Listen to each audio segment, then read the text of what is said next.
Jasmine Crockett dares Republicans to say Russia invaded Ukraine. Watch this. Write the language that's true, and you want to add in this other language. The proper place for this, as I've said again multiple times, is to put it in the minority views, which will be part of the oversight plan. But for some reason, that doesn't seem to be good enough for the minority. Will the chairman yield? Yeah, sure.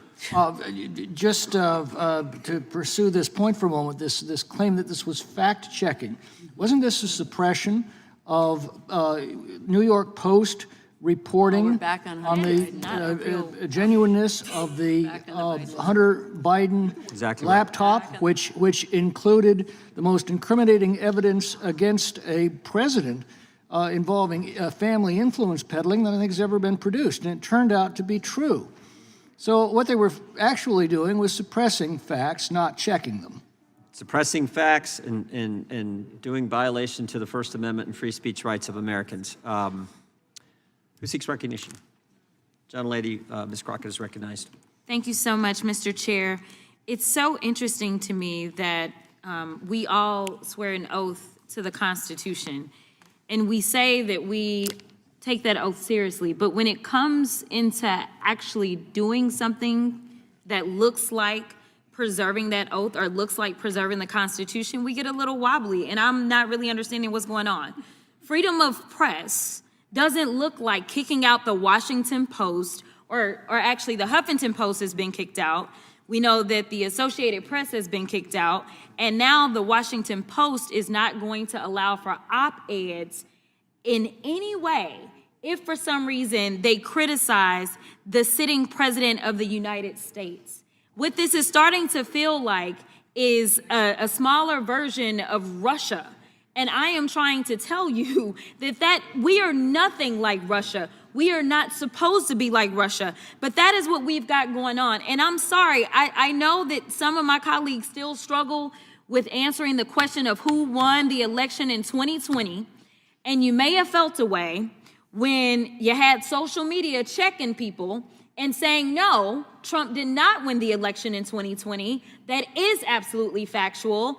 And unfortunately, because some people got all riled up because they believed the lies, they ended up getting locked up because they decided that they were going to believe the lies. They ended up at the Capitol on January 6th, and they were trying to tear this thing apart because they felt like their country was falling apart in front of their eyes because for whatever reason, there were people in power that were peddling a lie about the election.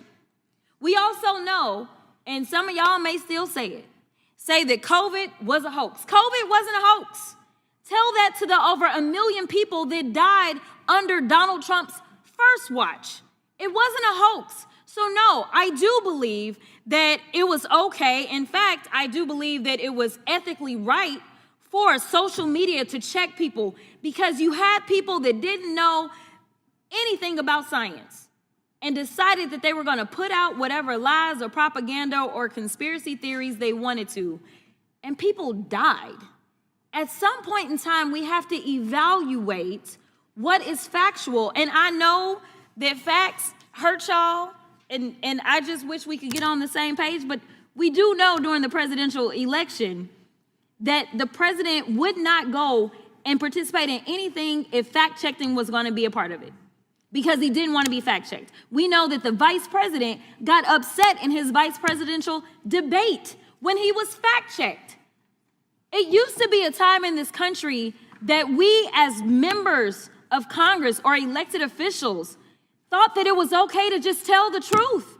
Instead, we're pushing conspiracy theories, and some of them are killing people. It's the same thing that we have coming out of Doge. It's the reason that people are dying. It's the reason that farmers are losing their farms, because we continue to peddle conspiracy theories. It is time for us to say, Mr. President, guess what? Russia invaded Ukraine. Can we at least agree on that one? Facts matter. Y'all, this is literally potentially putting us into an international crisis. We may be heading towards the next world war because we have a president that wants to pal around with Putin and wants to do everything to make him feel good, including lying about who invaded who. Mr. Chair, I got a minute left, but I really want to yield to any of my colleagues and ask them if they will say today, very basically, that when it came down to the war in Ukraine, that it was not Ukraine that invaded Russia, it was the other way around. Is there anybody in here that has enough courage to say that Russia invaded Ukraine? You can have my time. And this is yet the problem. This is the problem. That is not infringing upon free speech. Will the gentlelady yield? I will yield to the rank. Thank you, Ms. Crockett. To be clear, your challenge, I think, was across the aisle, because I think every member on your side of the aisle agrees with the obvious fact that Vladimir Putin ordered the filthy, bloody, imperialistic invasion of Ukraine. And in fact, at the time, Donald Trump as president never denied it. In fact, he praised it. He said it was, quote, an act of genius when Putin ordered the invasion of Ukraine. So I would hope some of our colleagues would consent to at least that historical point, since we think history is so important. There are people who want to relive that in our oversight report. And therein lies the problem. The time of the gentlelady has expired. The gentleman from California is recognized. I'd yield to the chairman. I just wanted to make a point. We talked, gentlelady, previous speaker talked about factual information. We've talked about fact-checking. Fact-checking, you know what fact-checking is truly supposed to be in this country? The First Amendment. Not some expert who can sit on and look at posts and tweets and different things and say, oh, that's not factual, take it down. That's not how it works. Fact-checking is the First Amendment. Someone says something stupid, and that happens every day in this Congress. Someone says something crazy. Someone says something that's not quite true, not quite accurate. You know what the fact check is? Someone says something else, and you have debate. That's what we do in this committee every day. And this is the committee who's supposed to protect that fundamental fact. Real fact checking is the First Amendment. Our Supreme Court has been clear about that. You don't like certain speech, the best speech for wrong speech is more speech. The best speech for false speech is true speech. That's how it works. You have a debate and you trust we, the people, to figure it out, not some expert who's going to fact check every tweet, every post. And we saw this in the Biden administration. We're seeing it in Europe now. We're seeing it in Brazil. That was the first bill we dealt with from the gentleman from California, his good legislation that we all agreed on. We're going to work on and put a good bill on the floor. So that's the key. That's what and we know it happened because, again, we had the guy who runs one of the biggest companies in the world, most successful tech companies in the world, tell us it happened.